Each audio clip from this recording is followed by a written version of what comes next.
I've always thought my life was on track. Lily Zoe, that's me, 32, marketing manager at Bluestream Media, and finally hitting my stride. My downtown apartment isn't huge, but it's mine, with a view of the city that still makes me pause sometimes when I'm pouring my morning coffee. You're killing it with the Spencer account. The quarterly numbers are through the roof. My boss, Jake, had just slid the performance reports across his desk. Thanks, I knew that campaign would connect. I tried to sound casual, but inside I was buzzing. My phone vibrated as I walked back to my office. Emma, my sister always had impeccable timing. Hey, what's up? Just closed on the Westridge property, 2.3 mil. The pride in her voice was unmistakable. Emma was 2 years younger, but always seemed to be racing ahead of me. That's amazing, Em. Commission must be sweet. Life-changing. Listen, are you free for dinner this weekend? 2 days later, my phone rang at 2 a.m. Hospital calls are never good news. Miss Zoe, this is Memorial Hospital. Your parents have been in an accident. The world tilted. How bad? They're stable, but there are multiple injuries. Your father's suffered a broken hip, and your mother has a concussion and fractured wrist. They'll need significant care during recovery. I was there within 30 minutes. Dad looked pale against the hospital sheets, Mom's wrist immobilized. Don't worry, sweetheart, Dad said, his voice raspy. Just a little fender bender. A little? Dad, your hip is broken. The doctor painted a clearer picture. 8 weeks minimum recovery. They couldn't manage alone in their 2-story house. I'll call Emma, I said. She arrived looking impossibly put together for 3 a.m., designer handbag swinging from her arm. Oh my God, this is awful, she said, hugging Mom carefully.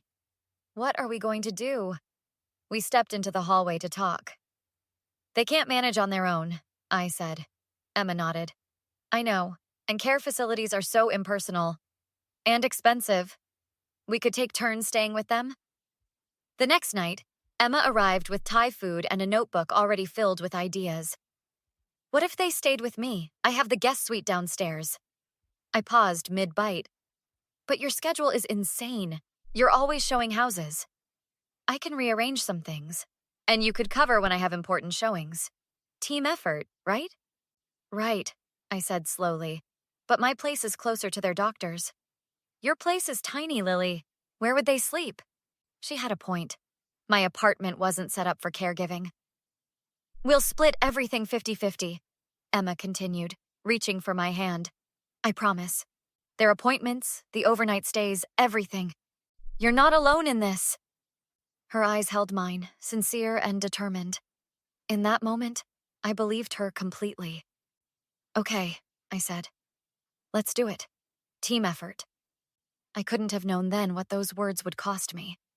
How quickly promises made over takeout containers could evaporate. To making it work, Emma said, raising her wine glass. I clinked mine against hers. To making it work. The first week at Emma's house actually went okay. She helped Mom shower, drove Dad to his first follow-up appointment, and we tag-teamed on meals. By week 2, things started shifting. Hey, I've got a showing in 20 minutes. Can you come over? Dad needs help getting to the bathroom.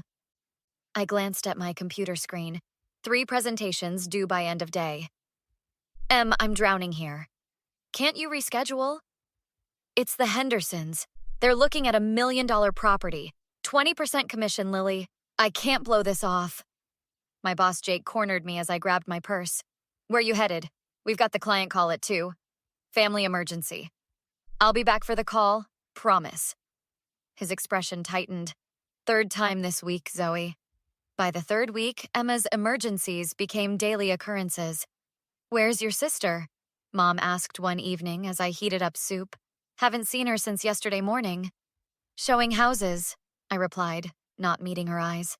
Dad shifted uncomfortably. Seems like she's always showing houses. My phone buzzed with a text from Emma. Got a hot lead on Lakeview property. Cover for me tonight? Might be late. No, please.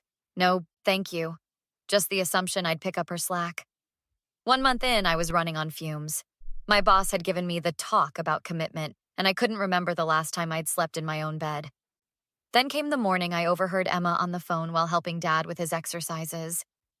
Yes, Mrs. Kensington, I completely understand. Your schedule is my schedule.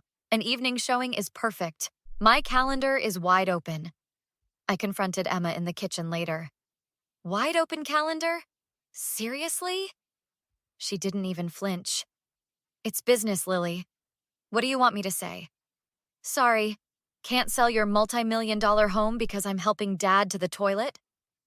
That's exactly what I'm doing. Every damn day. Lower your voice. And don't be so dramatic. I'm still helping. When? I haven't seen you spend more than 30 minutes with them in days. Emma rolled her eyes. Not everyone can afford to slack off at work like you. Some of us have ambitious careers. The words stung like a slap. Slack off? I'm about to lose my job because of this arrangement. Then maybe you should work harder. Not my fault if you can't balance. I grabbed my phone. Look at this. Doctor appointments, therapy sessions, medication pickups. All me. Every single one. Later, I found Dad staring out the window, expression distant. You okay? He sighed. Feel like a burden. Emma barely looks at us anymore. You're not a burden, Dad. I started keeping track after that. Dates, times, broken promises. Emma said she'd take Mom to her neurologist. Didn't show. Said she'd handle Dad's medication refills. Forgot. Meanwhile, I discovered through Mom that Emma had closed 3 major properties in the past month. She showed us pictures, Mom said proudly. Such beautiful homes. That night, Emma breezed in after 9 p.m., champagne in hand. Celebration time! Just closed the Westbrook estate. Biggest commission of my career? I looked up from sorting medication. Congratulations. Think you could handle Dad's physical therapy tomorrow? I have a presentation I can't miss. Her smile faltered. Oh, sorry. I've got back-to-back showings all day. Of course you do. What's that supposed to mean? Nothing. Just making note of another promise you won't keep. You're choosing real estate over family and you know it, I said, slamming the medicine bottles down on the counter. Emma rolled her eyes. You're being melodramatic. I'm allowed to have a career. So am I, but I'm about to lose mine. 2 days later, I was helping Dad with breakfast when my phone buzzed. I nearly choked on my coffee when I saw Emma's latest post. Her lounging on a yacht in the Hamptons, champagne glass in hand. Caption, working hard or hardly working. #blessed, #luxury real estate, #weekend getaway. What's wrong? Dad asked. Nothing. I locked my phone. Just work stuff. That evening, I called my friend Maria, who worked as a social worker specializing in elder care. I'm drowning here, Maria. I haven't slept in my own bed for weeks. My boss has me on probation. And Emma? She's posting yacht pics while I'm changing Dad's bandages. This isn't sustainable, Lily. You need help. I need my sister to step up like she promised. The next morning, I asked Mom where they kept their financial documents. In the study bottom drawer. Your father has everything organized in folders. As I flipped through statements, something caught my eye. 3 large withdrawals in the past month, totaling nearly $30,000. Dad, what are these withdrawals for? He squinted at the paper. What withdrawals? I haven't taken anything out recently. A sick feeling settled in my stomach. When was the last time you checked your accounts? Before the accident, I suppose. Why? I texted Emma immediately. Need to talk about Mom and Dad's finances. ASAP. She finally showed up around 8 p.m., reeking of expensive perfume and cocktails. What's the emergency? I was at a client dinner. Care to explain these? I slid the bank statements across the kitchen table. Dad probably forgot. He's been forgetful lately. Dad keeps records of everything. These aren't his. Emma shrugged. So who took out 30 grand from their accounts? She crossed her arms. They're staying in my house, eating my food, using my utilities. You think that's free? I stared at her, stunned. You're charging them? Your own parents? I'm covering expenses, which are substantial. Expenses? Or funding your Hamptons yacht parties?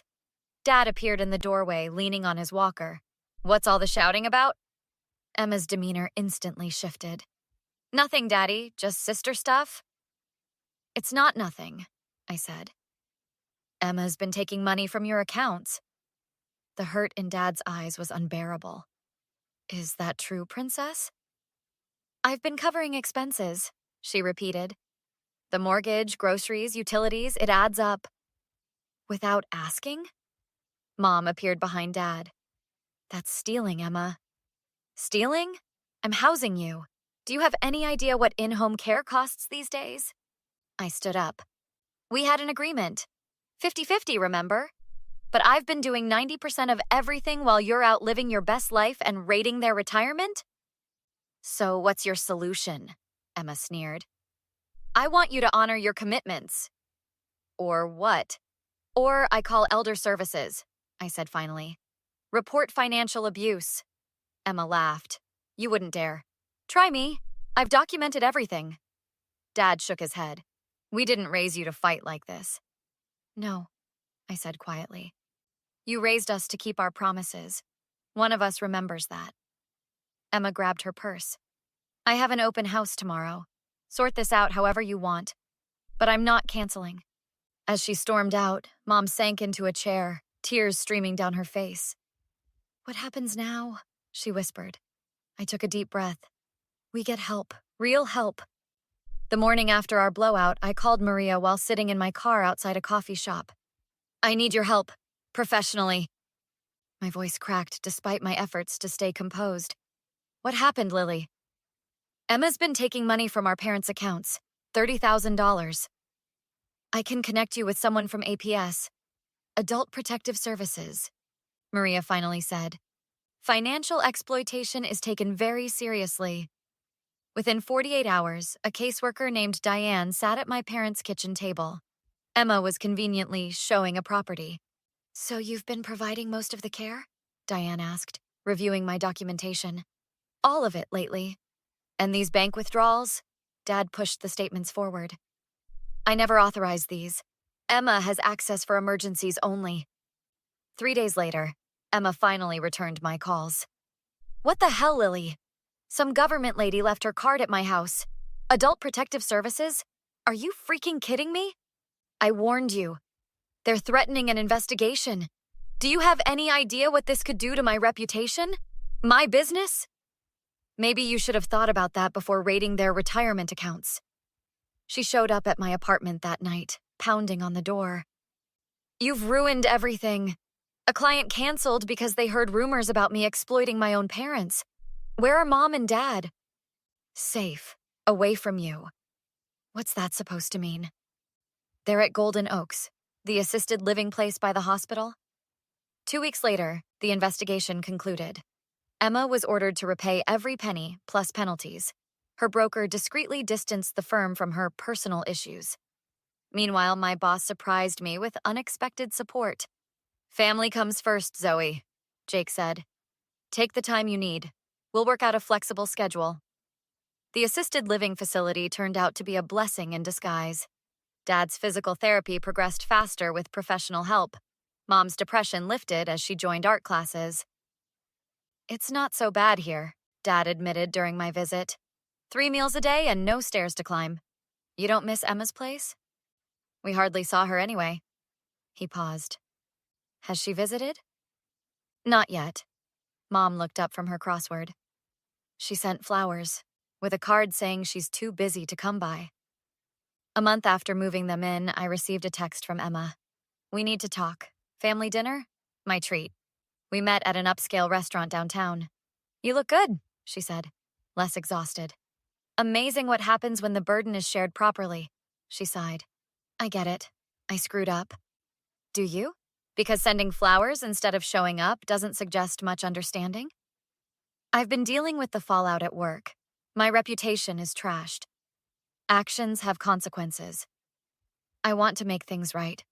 I repaid everything. I'm seeing a therapist. How are they doing? She asked. Better. Dad's almost walking without assistance. Mom's made friends. Maybe I could visit this weekend? Maybe you should call them and ask. They're not my property to grant access to. As we finished dinner, Emma reached across the table. Can we fix this? Us? I withdrew my hand. That depends on you. Words are easy. Actions matter. 3 months later, Emma showed up at Golden Oaks exactly twice. Both times with photographer friends who posted glowing shots of her volunteering with seniors on social media. Some people never change. What would you do if a family member betrayed your trust and exploited your parents' vulnerability for personal gain? Would you seek justice like Lily did? Or would you try to protect family reputation at all costs? Share your thoughts in the comments below. Has someone ever broken their promises to you when it mattered most? How did you handle it? If you enjoyed this story about family, responsibility, and the difficult choices we sometimes face, hit that like button and subscribe for more thought-provoking content.